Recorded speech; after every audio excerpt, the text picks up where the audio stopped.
If you're thinking about going to Dubai for holiday, then just stop and think for one more second. In all honesty, Dubai doesn't have a soul. It is completely soulless. I mean, ask yourself, what are you really going there for? There isn't a lot to see. Yes, you have some of the biggest brands in the world. You have Lamborghini stores. You have Rolexes everywhere.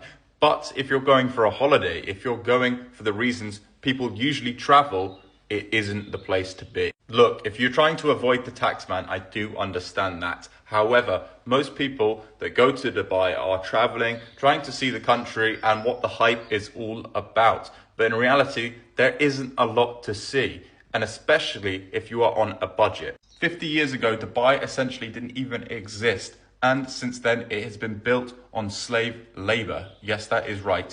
So many people have lost their lives in building the projects in Dubai.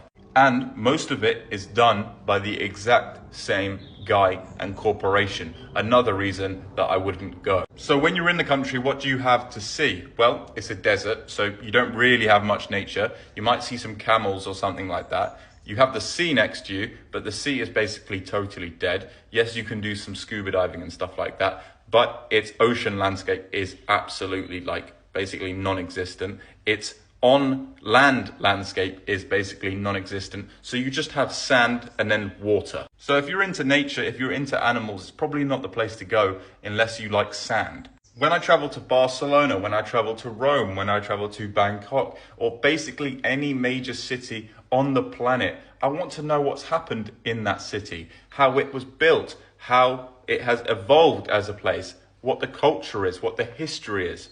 Dubai has none of that. The start of its history is now, and basically all its history is going to be in 100, 200 years' time, is rich people moving there to avoid taxes. It is also worth noting that in Dubai, many people go for the completely wrong reasons. And when I say wrong reasons, I mean extremely dodgy reasons. And it's not like Dubai is some cheap luxury. Once you get there, the prices are through the roof and nothing is locally sourced. You're not getting anything from farm to plate. So essentially all that is around you is extremely hot weather. I mean, literally it gets to the point where it's unbearable. You've got extremely rich people around you just splashing the cash and entrepreneurs that move there, as well as no culture, no history, no real food from the area, and barely anything to see overall. I've been to Dubai once and I will never go again, and I recommend you don't if you're thinking about going there for travel reasons.